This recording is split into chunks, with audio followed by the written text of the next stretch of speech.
Good morning, everyone. Thank you, Tanya, Rosie, Monique, and others who put this together. It's an honor and a pleasure to be here today with my co-panelists on the panel. It's a little tricky. Predictions for FinTech and asset management. I say tricky because it's moving so quickly. I'm not sure that our predictions will hold for very long, but we'll try to do our best. I'm Karyn Williams. I am head of client solutions at a firm called 2 Sigma.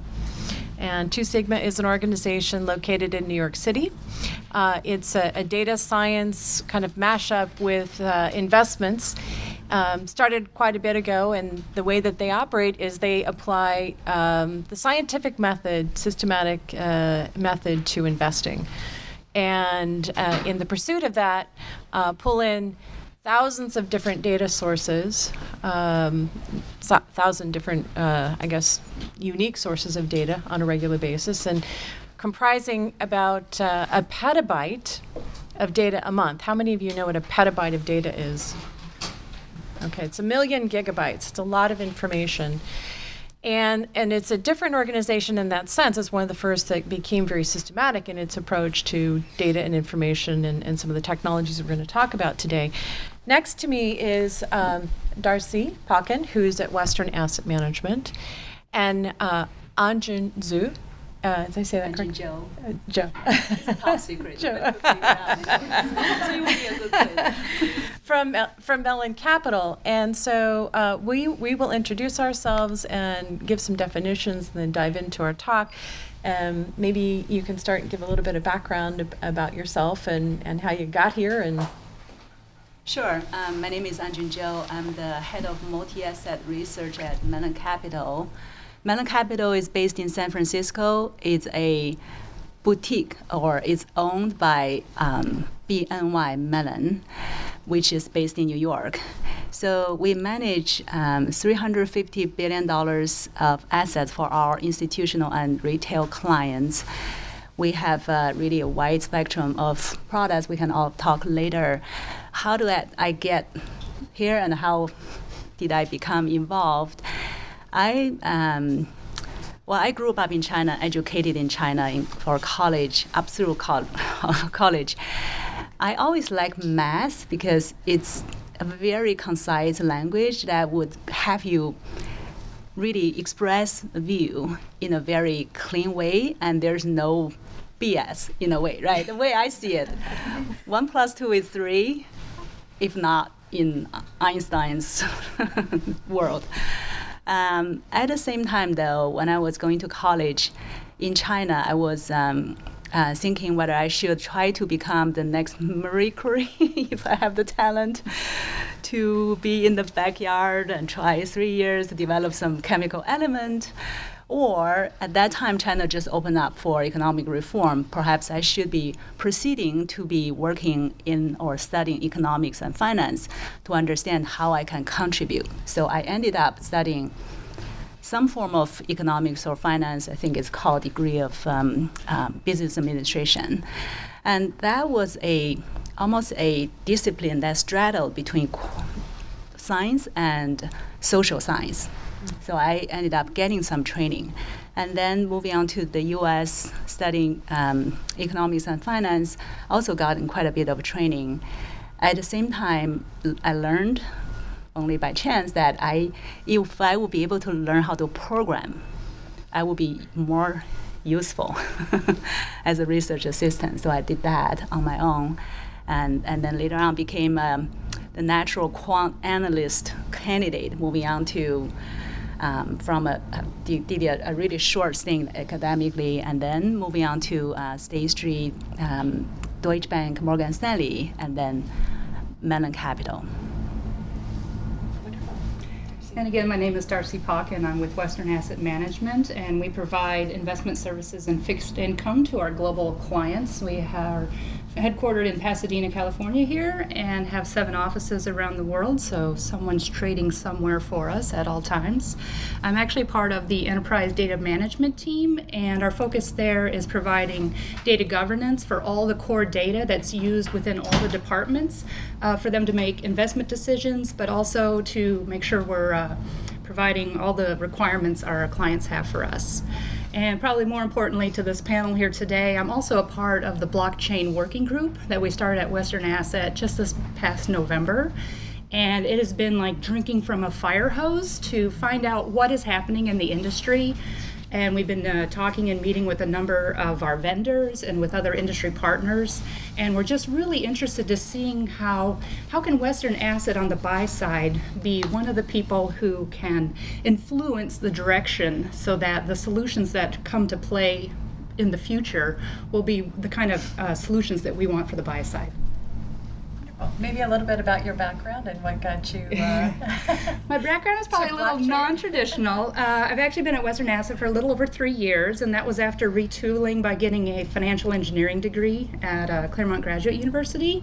And so I'm new to the industry, and it's just really exciting to see the changes, to understand where we're at, and then to see the opportunities that are going forward.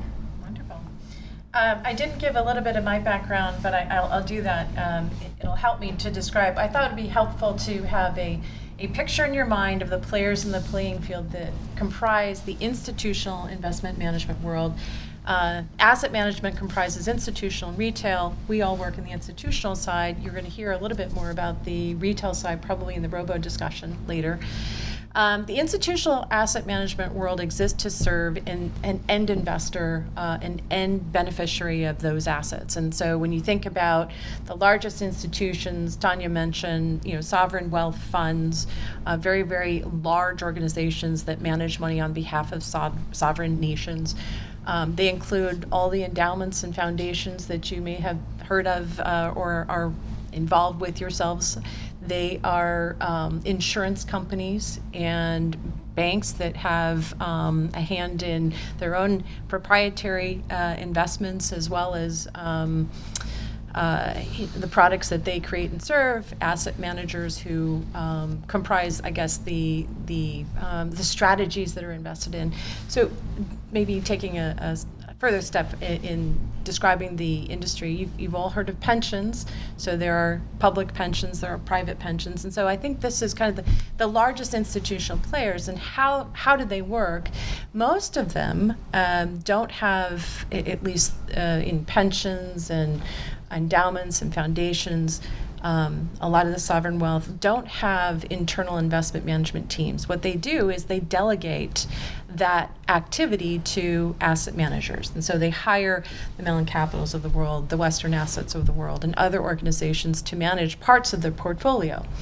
And the people who are in charge of those investment programs at the institutions are teams that's usually headed up by a chief investment officer, and that chief investment officer is supported by a team of people to include analysts, or sometimes those analysts are heads of equities or heads of alternative assets, and comprising different silos, if you will, of the investment program, depending on how large they are.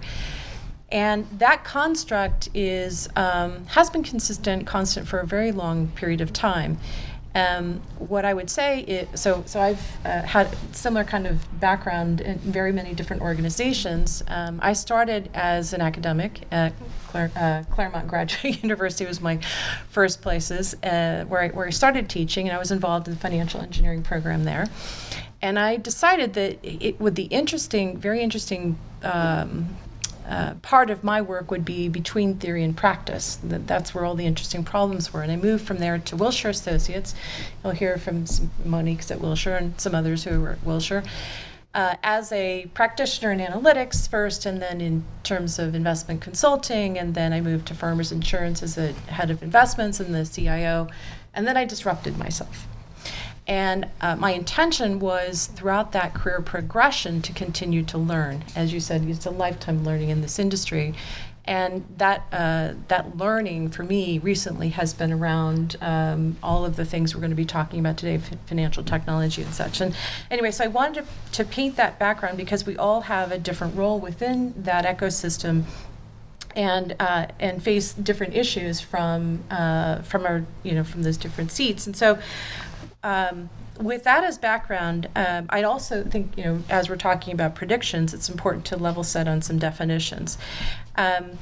Would you tell us a little bit about what machine learning is for the group? And some of you already know what machine learning is, but maybe some of you don't. And maybe let me quiz the audience. Who doesn't know what machine learning is? Hopefully once everybody does. I'll raise my hand so you can answer. So I will be able to give my 2-minute spiel. I think Tanya mentioned that 4 decades ago, a group of scientists started to think about how to create artificial intelligence. And machine learning was a tool to develop it, right? That's the whole idea. And over time, though, there was a bit of a separation in terms of artificial intelligence and machine learning.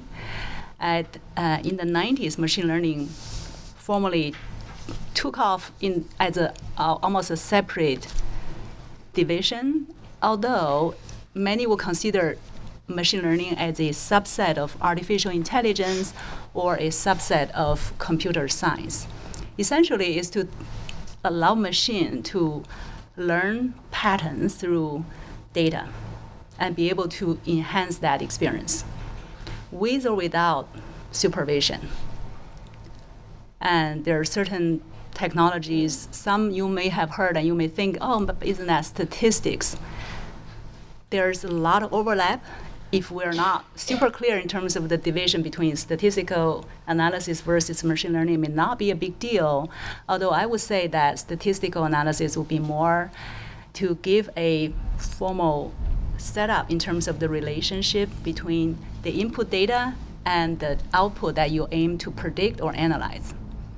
It's more low-dimensional versus machine learning is using sometimes similar techniques to say, okay, I can give the machine some idea. And at the same time, you have to figure out on your own. Okay, so one example might be spam. When you want to filter spam, you would say, okay, initially there's this address, but that evolved, right? You cannot keep catching up that. But you will give an idea, maybe it was sent to a large number of recipients or all that. So there are some ideas, but over time, hopefully the machine will be able to take it from there. I think that would be a high-level understanding of machine learning. And how might that apply in some of the work that you do or we do collectively in the asset management? Sure. So in our asset management world, we will call ourselves Quant. Or I can call myself a Quant. Mellon Capital is a quant shop. The whole idea is to use statistical or systematic approach to capture the underlying performance of markets in order, hopefully, to improve performance. And when I started a career, I did quite a bit of things, but apparently I'm not a data scientist such as Darcy, right? I'm not as sophisticated as you all are as mathematicians. I just look at some things and use some techniques that these days will be called machine learning. At that time, we just didn't think, oh, I'm going to do machine learning. It was more solving a problem, right? So, for example, when I first joined State Street Global Advisors as a quant analyst, I was asked to do emerging market stock selection. Okay, so pick stocks among emerging markets in order to outperform the benchmark. And then I did a factor analysis, look at the fundamentals, valuation, profitability, and sentiment. And I said, okay, these set of factors probably would collectively do a good job. One of the senior PM said, oh, great, we're almost done. Let's pick about 6 of them, give them equal weight. We're done. My question is, why equal weight? And why linear, right? Long story short, we looked for a technique called genetic programming. Who has heard about genetic programming? Thank you. It's essentially just to emulate essentially Darwin's evolution, right? just as good genes will be passed from generation to generation, good models will be passed on with more weights. So we developed a nonlinear factor model that continued to work. And when I say continue, because years later I went back to visit and they still use that model. So something in that nature to enhance, as a tool to enhance our experience as opposed to having the machine take over. Wonderful. That's a great level set and definition and application. I'll give one for big data, and Darcy will talk about blockchain, not just the definitions, but also how they are manifesting today in what we do. And so big data is really the conceiving, the designing, the organizing, all of the operations around managing vast amounts of information. And it's the core engineering behind really data science, the whole field of data science. And so there's just, there's quite a bit involved in the life cycle of big data. And in terms of investment management, one, I guess, very stark way of defining the past versus the future is if you were an analyst, say a stock analyst at an organization that would manage money for a large institution, you're an equity manager, you might have, as that analyst, spent a lot of time looking through documents like 10Ks and 10Qs, filings with the SEC. You might sit in front of a Bloomberg collecting information, putting together a model of your own. Maybe you collaborated with peers, but typically you wouldn't. Today, that is a very different kind of exercise. In Two Sigma, the kind of information that they will collect to inform the same kinds of models that you were talking about is, so I'll give you an example. So Costco is an organization that has equity that trades, and well, if you wanted to understand what the right valuation was at a particular point in time, you might gather information about sales. Well, that sales could be reported on a regular basis, or what you might do instead is take satellite pictures of the parking lots of Costco's across the country.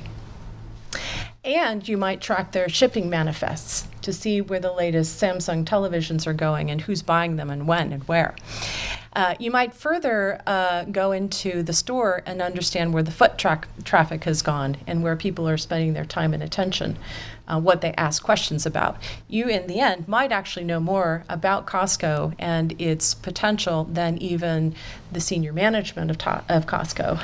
And so that is the stark world that we've moved into in investment management. It has vast implications for how you run an equity strategy and whether or not the strategy and the team, frankly, that you have can be competitive.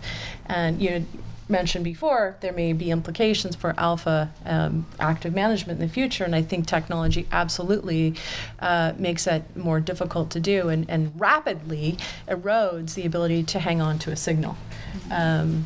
So that's, I think, another kind of important chunk of information for you to be noodling about as you think about what kind of career you'd like to pursue and the kind of the nature of the business. But before we go into the why now, I'd love to hear from Darcy. This is going to be a great story about what blockchain is in this field. Tell us about that. So blockchain technology is the technology, the platform that's underneath Bitcoin, but it's not Bitcoin. Bitcoin is its own animal that relies on this. It's also called distributed ledger technology. I thought the Financial Times made it simple, and then I'll go on from there. They said it's a shared digital ledger that allows transactions to be recorded and verified electronically over a network of computers without a central ledger, and that cryptography is used to protect the data from fraud or hackers. I thought that was the most straightforward definition I heard yet. So if anyone wanted to stand up and give that one, I'm sorry I took your thunder. So a distributed ledger, what's amazing about this is right now we always have centralized sources for our data. And so if I want to know that data, I need to get a copy of it. And then once I've determined what I'm doing, I need to send a copy of my data. By being on a distributed ledger, you're a node on that ledger, and everyone has complete and identical information, transactional information that they have access to. And so the way that information gets there is by consensus. So it doesn't get into the chain until all the valid parties agree that this is what the transaction is. and that eliminates fraud. There's also, it's secured through cryptology, and what that is, it creates a hash, which is a one-way mathematical function that takes that data and translates it into a unique calculation that then is a truncation of a random characters. And so even the timestamp of when that data is verified that it's going to be part of the chain, that timestamp is also part of that hash. And what that provides is a lot of the security then that you can't go back and change data that's happened before, because that affects the whole chain and the hash and the information and would be identified or unable to do. The other thing that's exciting is this whole process of consensus and the information being on all the nodes is almost near time. So when it comes to settlements, instead of waiting 2 or 3 days to process settlements, it could take minutes. And so that really changes how our industry is going to be working if and when we all get there. The other thing that's on there is called smart contracts, and what that is it's basically computer programming that then creates the agreement between the two counterparties, and it triggers any of the events that'll happen based on that logic into the chain. And then the last thing, one of the difference between Blockcoin or Bitcoin and what we would be doing in the financial industry is we'd be working on a permissioned blockchain. So you couldn't put out or add or change any information unless you're one of the validated people on that ledger and are recognized. Very helpful. Okay, so we have these emerging technologies coming to the asset management world. Why now? Why is this important now? I have an opinion about that, but I'd love to hear your perspective. Anjun. Sure. I brought a couple of pictures, but they are probably too small. They should be going there, but I haven't found time to do this. Does anybody remember the very first hard drive that was created? That was back in 1956. And the picture will look like this. Sorry, if it's in the distance, you can always Google it. 1956 hard drive. It takes several very masculine men to push this thing, that's the first hard drive, up somewhere to a truck, and then to have it airlifted somewhere, but they had to struggle to think whether it will fit into that door of the airplane. Not only is huge, it's a very limited capability. The first one, I think it will contain about 5 million characters. And how much did it cost?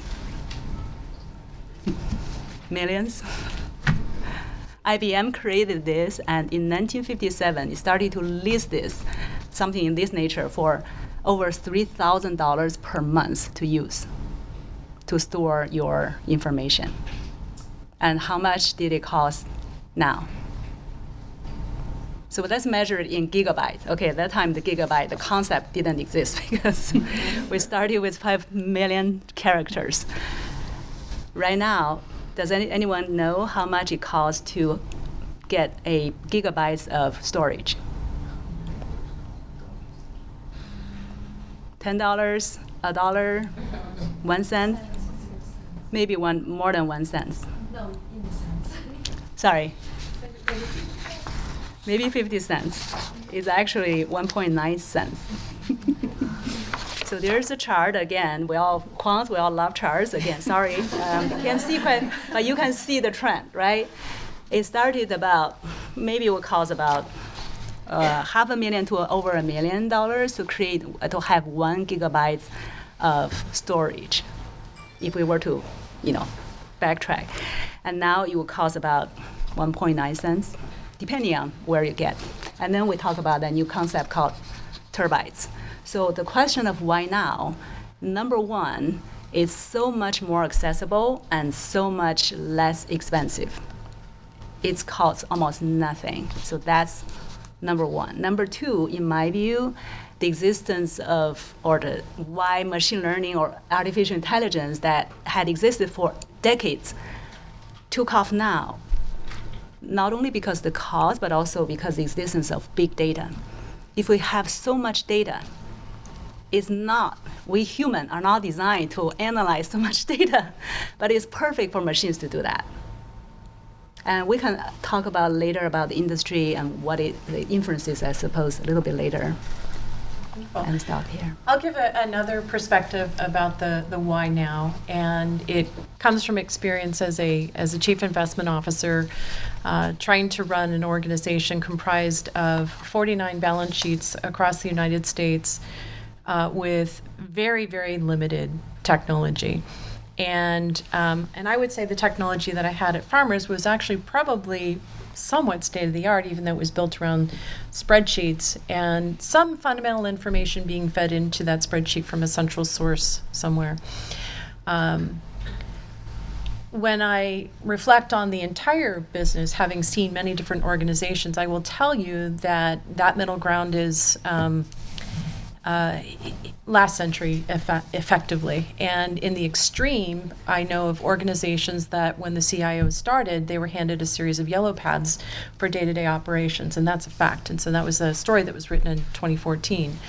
On the other end of that are very, very expensive systems that cost millions of dollars that most institutions cannot afford. And so the why now is motivated a little bit by a bad experience, not really having the right kinds of tools and information, at the same time with expecting to deliver vastly more out of your investment programs than you have in the past. And through the financial crisis in 2008, it exposed a lot of failures and the inability to meet objectives, to know that you're on the right track with respect to the objectives that you've set for the organization, and frankly, just the low return environment. All of those pressures have pushed institutional investors to increasingly take risks, to increasingly find alpha providers.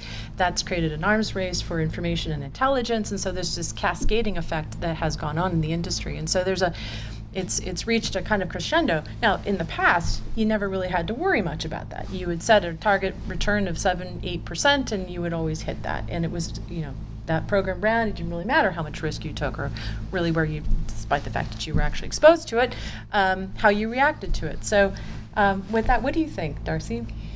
I think really there is a lot of pressure to be more efficient in how the entire business processes work.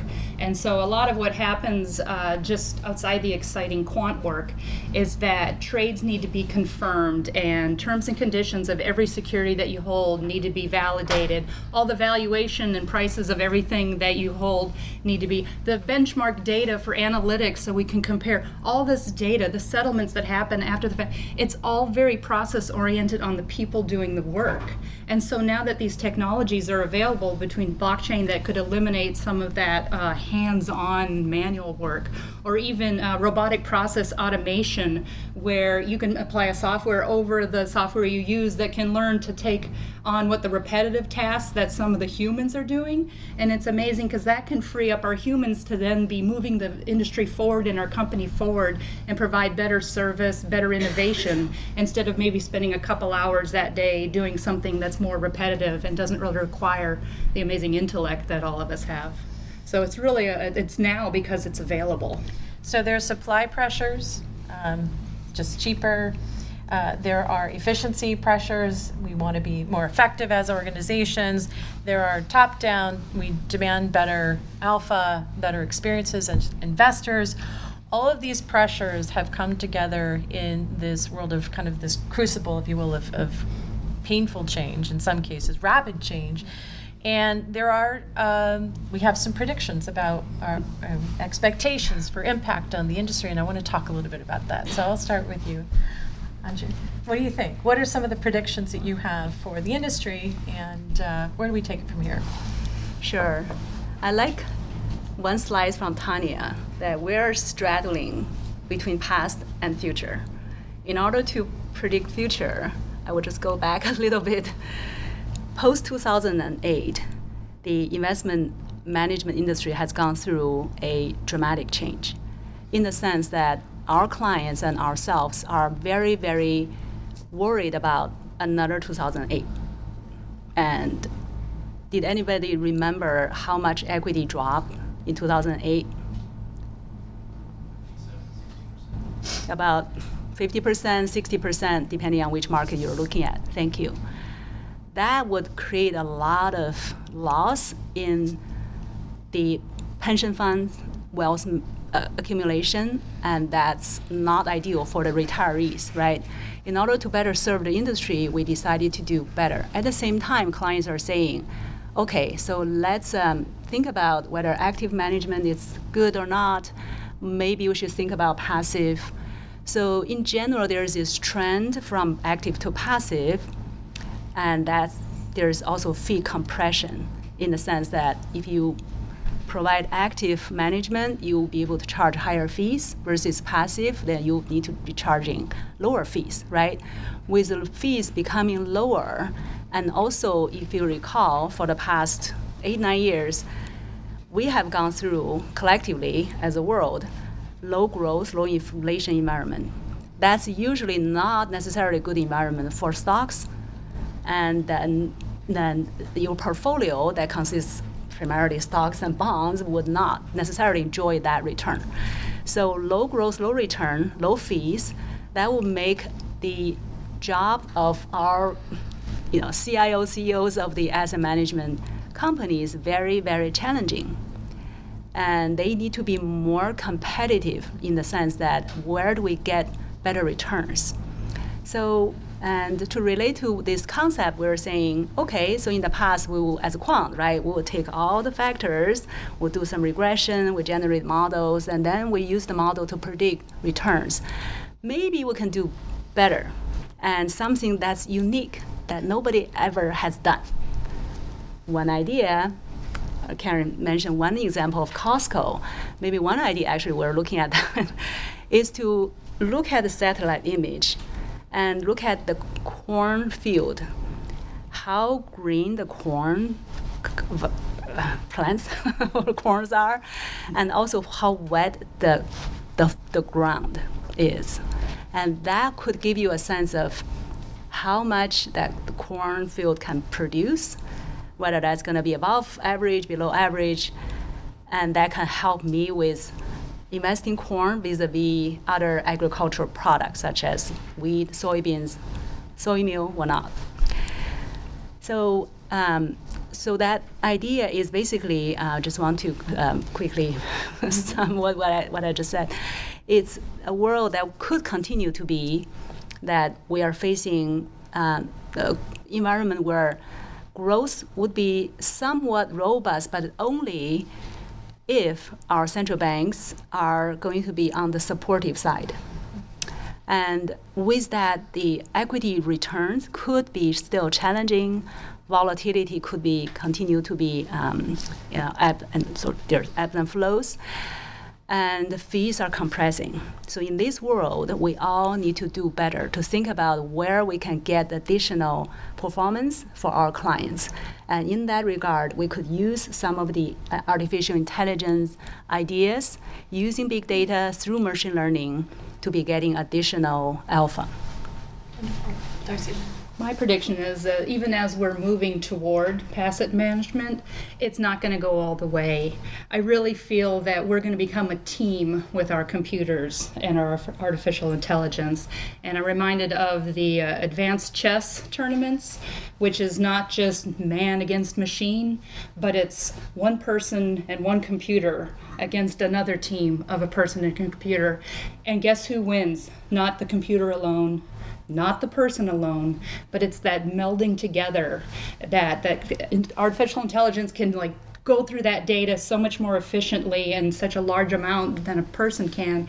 And yet people have that human intuition, they have historical experience and knowledge and foresight. And that's when those things are meshed together that we're really going to see where the industry is going.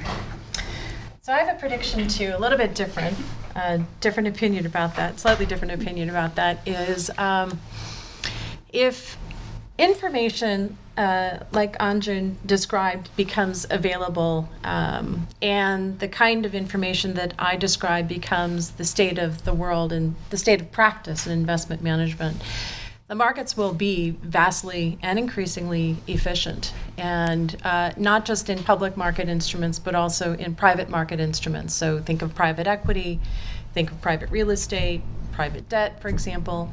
All of the world's frankly, that increasingly institutional investors have moved into to take advantage of the fact that they still are somewhat relatively inefficient.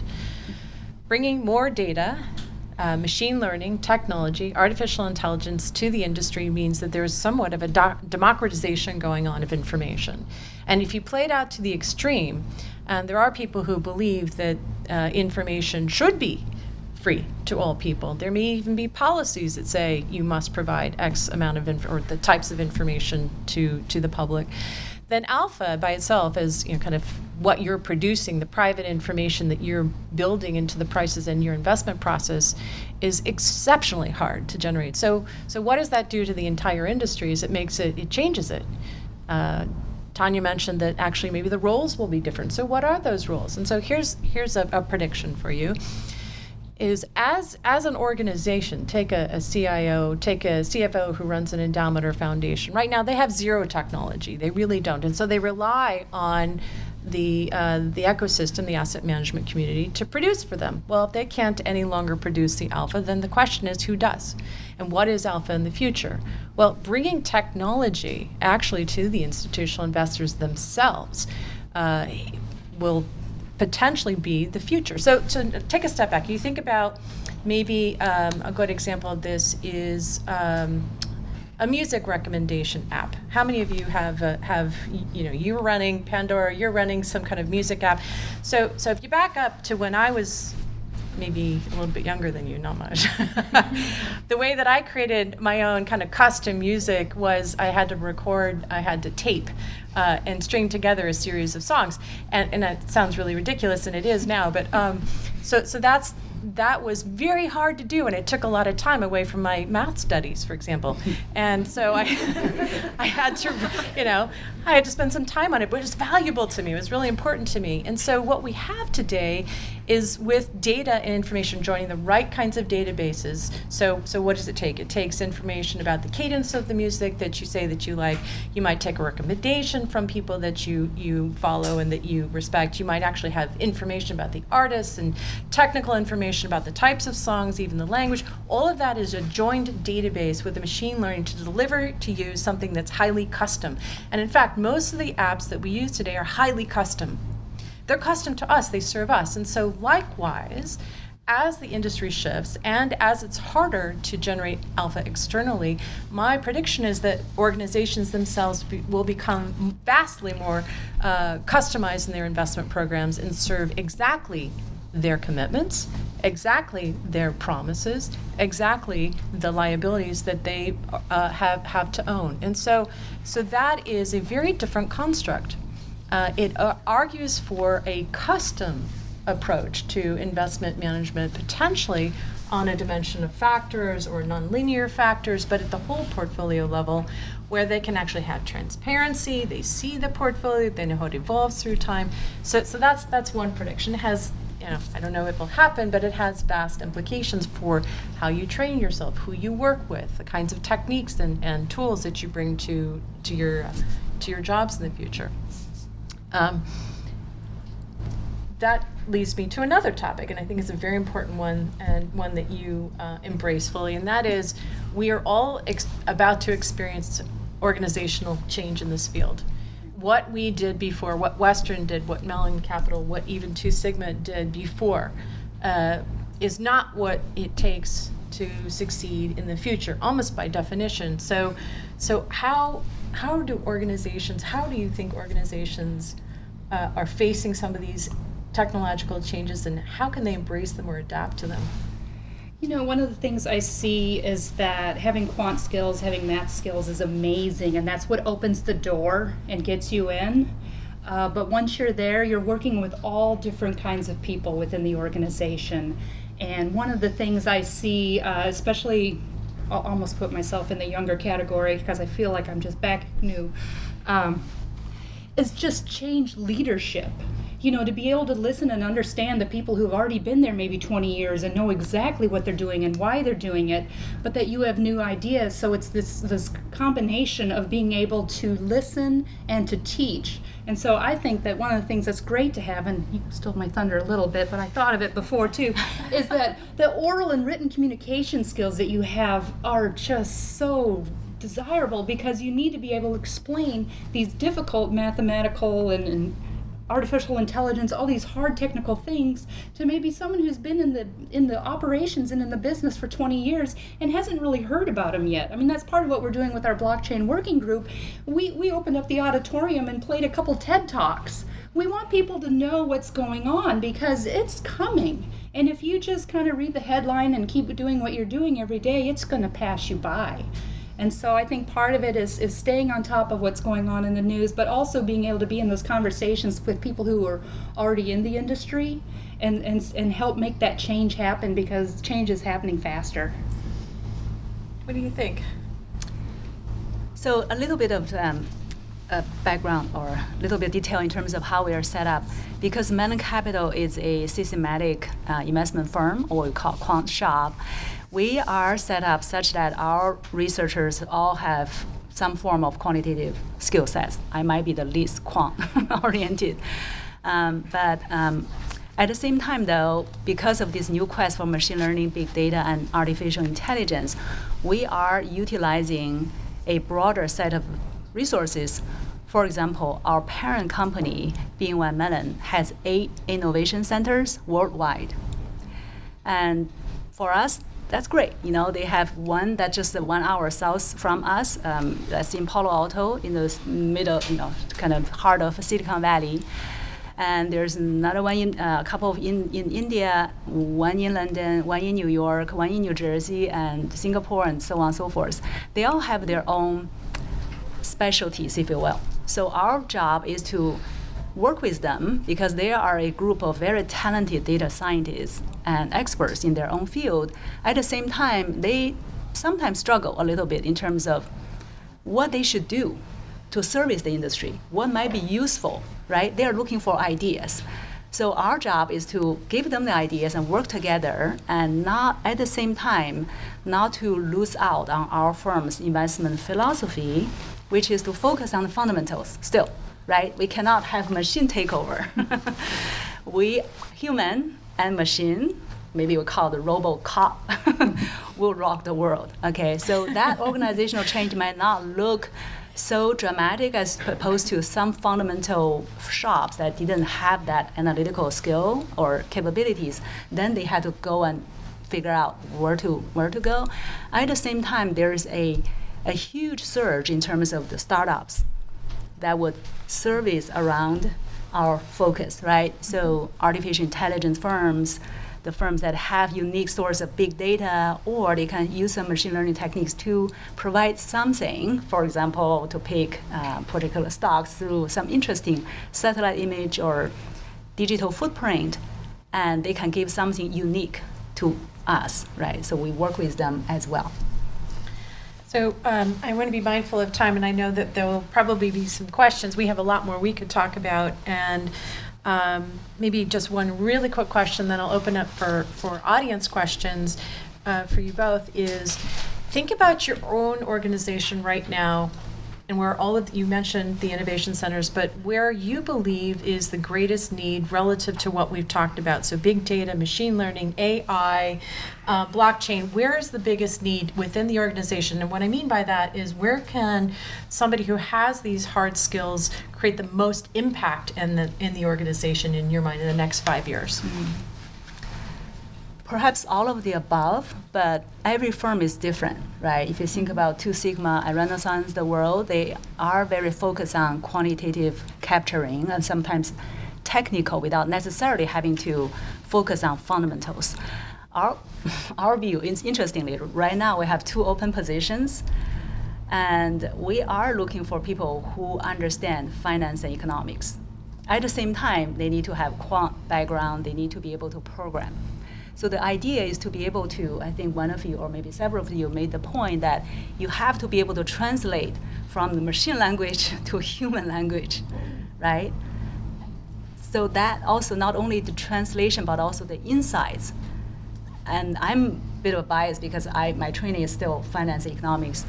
I would still think that in this world, what eventually prevail is not necessarily that you have a great machine learning tool or you have better data, but how to use the information, the tools, to be able to apply to this world in order to generate the performance or deliver whatever the objective that you aim to solve or achieve.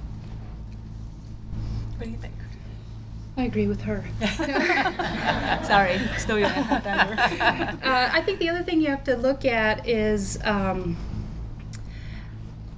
much of the expertise do you want to bring into your own firm, and how much is there like blockchain as a service or different, all these startups are out there, but they don't know our industry. So there's probably a lot of opportunity where those with all the knowledge of the industry are working with the people with all the technology knowledge and being able to kind of diversify and work in partnerships to move things forward, and instead of trying to beef up and hire everyone that has every skill. So there might be some of that partnership that moves us forward too. I'll put on an institutional investor hat, not my current role at Two Sigma, to answer the question, because I think that's where the most potential is within the industry. And I would say that the one role that that is, to my mind at least, missing in this field is someone who can help to curate some of this. So, thousands of organizations out there have not made their way, like managers in the past have made their way to institutional investors to say, hey, this strategy is one you need. The same thing is likely to start happening in the institutional world with new technologies. You need this technology, you need that platform, you need that service. And so helping an organization navigate that, even as a consultant, I think would be a fantastic first way to kind of get yourself into the industry, bring your specific knowledge, and learn about how that organization is changing. So just a couple of thoughts for you in the audience as you kind of craft, if you will, I think you will have to do this, a non-traditional path in this field. With that, we probably have a few minutes for questions. So who's got questions for us? Any of us? And don't be shy. Yes? This is a general question for all three of you. Do you think the industry is at risk of groupthink? We're all kind of on the same wavelength, we're all using the same methods, trying to find alpha in the same way. So would you think that we're at risk of having just very much homogeneous thought process where if it all goes to hell in a handbasket, everything goes down together? Interesting question. What do you think, Anjun? So that's a great question. I didn't get to talk about that. So the world of low alpha is part of that problem, right? If you think about back in the 60s and 70s, in the 70s, Mellon Capital, two co-founders started something tactical asset allocation, and along with some other industry pioneers. It was relatively easy, if you will, to get performance because a lot of people didn't have that idea. And over time, more people pick it up and apply similar ideas. So there's this commercialization of the ideas. And later on, we created more interesting ideas. And then again, before long, those, not only us, right, but as an industry, it got popularized. And then long before you know it, you go, wait, we thought this was an alpha, idea, right? And it became part of the risk model. The Barra and the risk metrics, they use those ideas as their risk model. They say, okay, now, in the old world, everything is alpha. And then it became, okay, there's beta, right, index, and then alpha. And then beta becomes, smarter beta, and then maybe dumber beta, if you will. And then the alpha portion becomes smaller and smaller. So to your point that right now we're on the quest of how do we get ahead of most of our peers to be able to generate additional, to have the insights. For example, to be able to better predict where Costco is going in terms of financials, what about the corn productions, to have that edge. But then again, to your point, that edge could quickly get caught up, right? So the half-life is becoming shorter and shorter. It's becoming challenging. I would add to that, I think we're in an era where that's likely to reverse course. And what I mean by that is if you have better transparency in your investment program, if you know exactly what you have and you can see where others are potentially placing their capital at risk, your conditional, if you will, investment decision is more informed. And so, if that's the world that we're moving into, where institutions have better information, they're not all assuming that they're uniquely pursuing a particular kind of alpha or through a particular strategy, then many will just say, I can't earn my performance that way, I've got to turn to something else. Well, unconstrained, if you will, alpha is understanding, so what's unique about you as an organization, as a pension fund, and the next one is that your liability stream is different, your risk capacity is different. That is likely where you're going to see, the internal idea of alpha being produced. And so I think it's a shifting of a conversation and roles there. I'm actually hopeful that we'll get out of that business of ever chasing performance and understanding where capital is being put to work. Any others? Yeah. So currently, big data machine learning is also a hot topic in academia.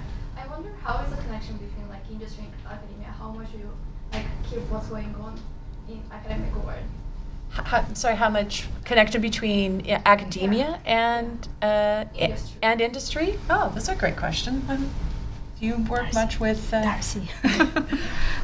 Yeah, I actually think that, especially within our risk management department, that they're very interested in keeping up with the academic papers that are being presented and are in touch with a lot of people that are working in academia and that kind of thing. So I think there's definitely areas within the organizations that are very involved in keeping up with what's going on. And from the flip side, rather than the industry side, on the academic side, I think there's been some pretty successful conferences by universities where what they do is they invite practitioners in, and the topic of the day is what are the 10 biggest problems you need help solving.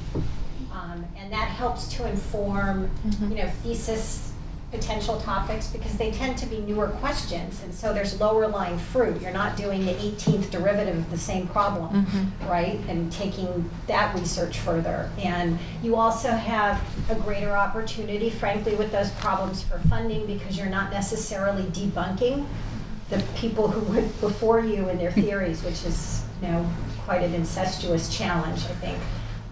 So my recommendation on the academic side is to actually have those conferences where you invite in industry participants and you say, we want you to put up the 10 greatest problems you want solved, and then you can showcase the ones that are common problems, and it should drive research and, frankly, funding from those institutions. There was a question in the back, yeah. So, with regards to all these technologies, I'm sure certain companies will be able to do it more effectively than other companies. Yes. So, do you think that this would lead to a concentration of power? For example, that's a great question. Company A, a big company A purchases a small company B just for their machine learning or a blockchain techniques.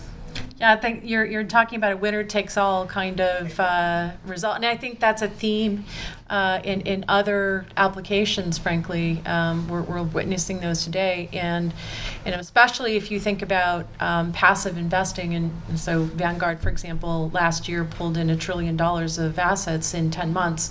BlackRock too, and some others are really just taking the game, if you will, of passive investments. And I think if the pressures of cost and performance continue as they are, that's a potential risk, certainly, in the outcome of all of this. And I'd love to hear what you both have. I wouldn't say it's a risk. I think with the speed that things are changing, you just can't retrain your entire organization so quickly, and that it's just much more efficient to bring in people that have already been working in that area. And even with the blockchain, we don't even know what platform is really going to be the one we use, but we can't wait till it's decided. You just need to start partnering with people that are already working in this area, so that when things settle out, if they do, you're already involved with that knowledge.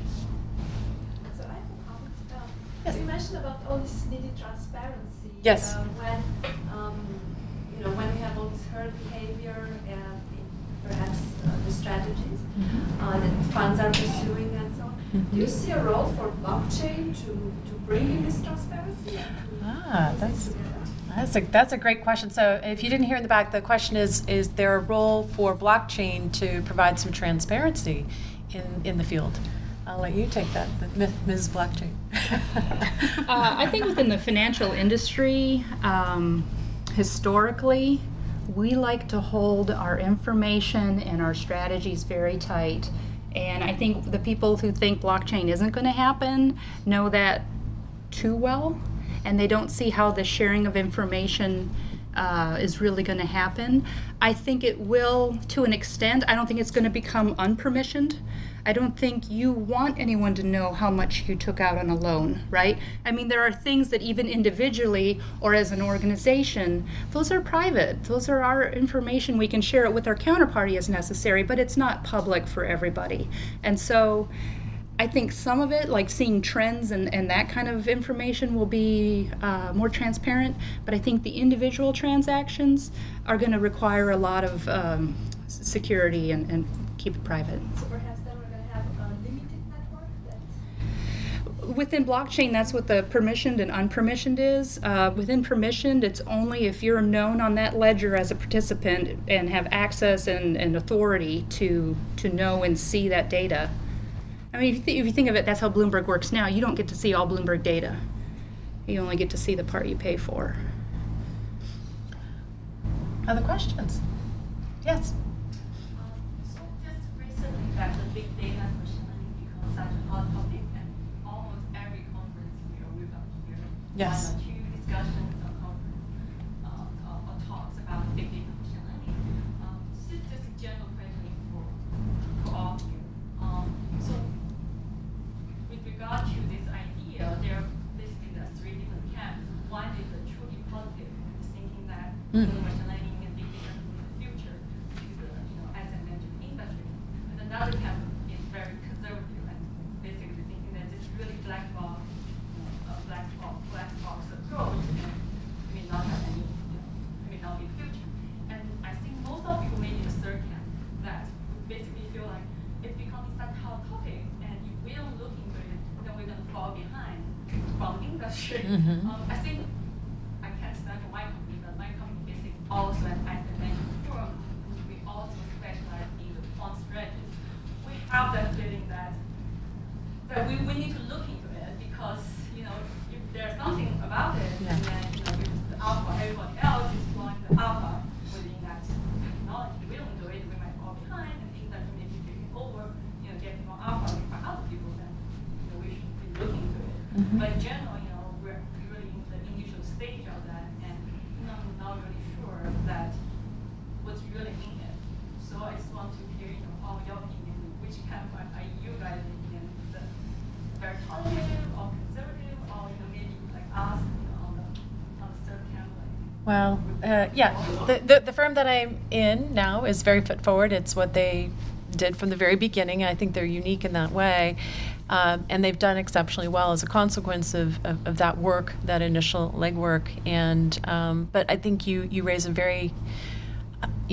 question that is on the mind of probably every traditional asset management firm in the country, in the world, really, right now, and it's a tough one to answer. And I see the same when I was at Farmers. I saw the same in the insurance business.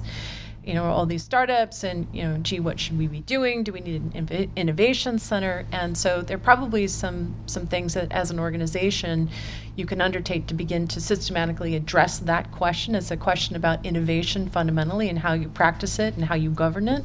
But maybe, Darcy, you have some thoughts about how Western went about its pursuit of blockchain and why that might be insightful for you? Within blockchain, we just decided that the buy side tends to be a little slower in adopting and being nimble and changing things more than like the equity markets. And so we saw it as a great opportunity to just be on the forefront and to be able to influence the direction that things are going to go.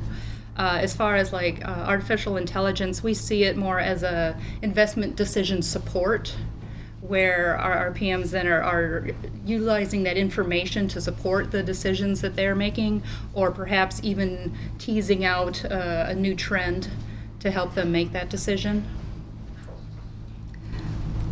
It's Mellon Capital is in a similar situation in that we have been using machine learning technologies for years without saying, hey, we are doing machine learning, right? It's all about getting the results. And also because our investment philosophy is still focusing on capturing the dynamics from a fundamental standpoint, at the same time using tools, including machine learning, big data or not, to help us. So I think it's very good question that every firm probably would want to have their own stance, right? Two Sigma, Renaissance, the world, they just go for it, right? Machine learning all the way. Other firms, or think about Warren Buffett and the like, they focus on something very, very fundamental.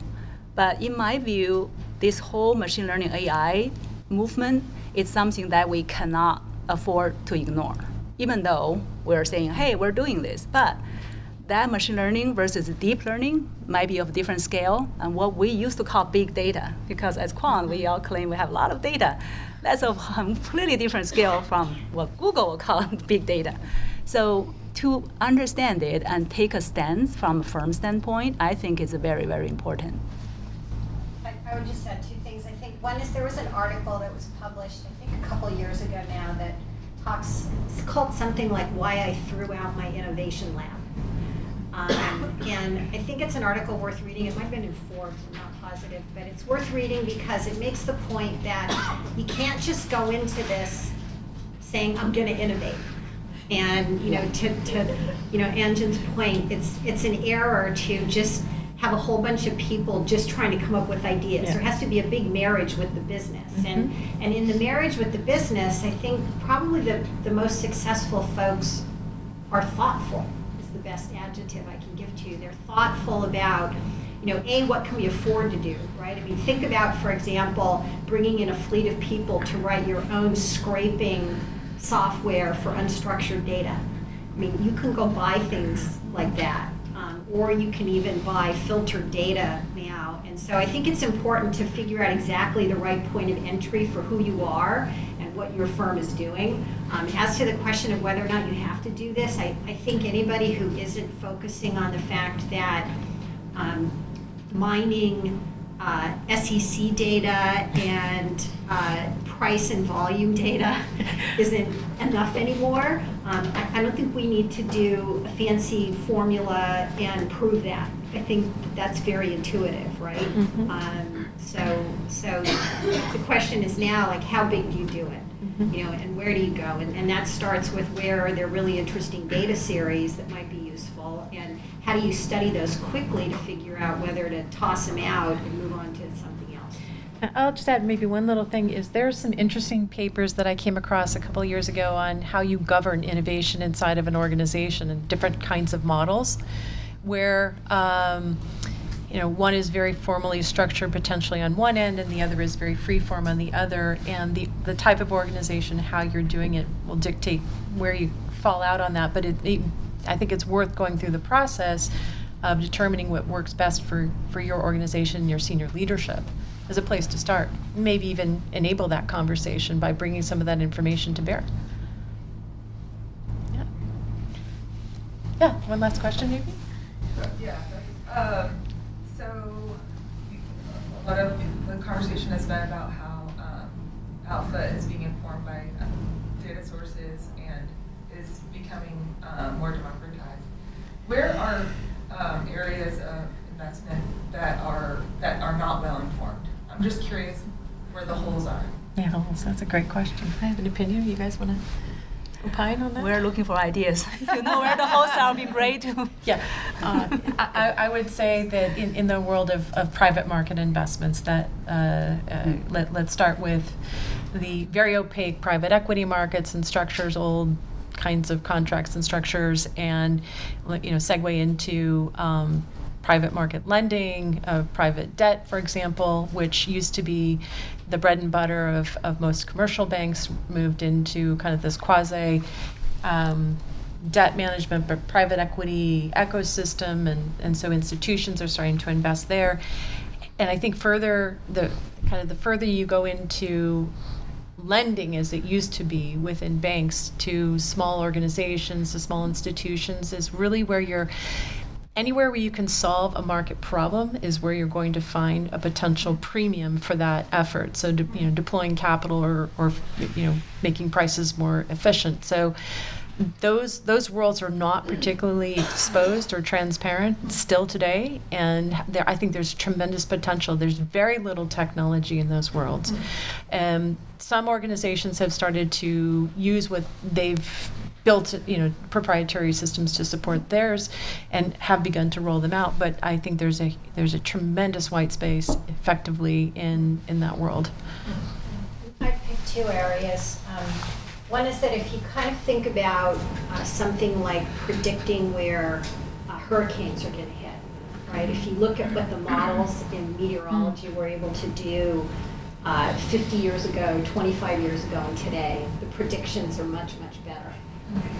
And part of that was studying data series and factors that weren't studied in the earlier models. And I do think, to a certain degree, whether you want to look at the risk models and VAR or anything else, we started from a world of, okay, here's what we have data on, right? And so you looked at economic variables and price and volume. And I think that needs to be flipped on its head. Now we need to say, okay, we have all these data series. How do we methodically study them to figure out how they actually inform price formation and what's going on in the traded markets, a little bit like the Costco example, right? And I don't think anybody's done that well. And the other thing is that, kind of going back to the hurricane model a little bit, we haven't really thought through well how you predict the regime shifts as markets go from one state to another state. And part of that, again, is because we've only used certain variables in the past. And I think that's actually a really fertile area for both academic research and in industry, is to actually start looking at all these data series to see whether or not they actually would have informed some of the things that we all set up and said, oh my goodness, this is really bad, or this is right, as we were in the middle of the shift. So I think those are two places where there's a lot of opportunity, and probably using the kind of data that your firm's collecting, thinking about. And I'll pile on a little bit. In insurance, estimating liabilities and commitments really needs a new look, a fresh look, and pulling in social data to do that. Other data sources, be really creative to solve some of the problems, and understanding, well, how do I really think about these commitments? If you start to get very clear on potentially generating internal alpha for your organization and deploying risk carefully, you do have to have a much better understanding of what those commitments are. So if you're an insurance company, getting clearer, getting better measures, better real-time information, not just accounting information or actuarial information that traditionally and typically has been done. And then, if you're a pension fund, similarly, and thinking about how to measure how long people are really likely to live, and what are the economics behind the promises that you've made. I think that's a huge area for research and improvement. Rosie? Time? Yes. She's telling us, she's kicking us out, so. Thank you all. Thank you, Darcy and Anjun. Thank you.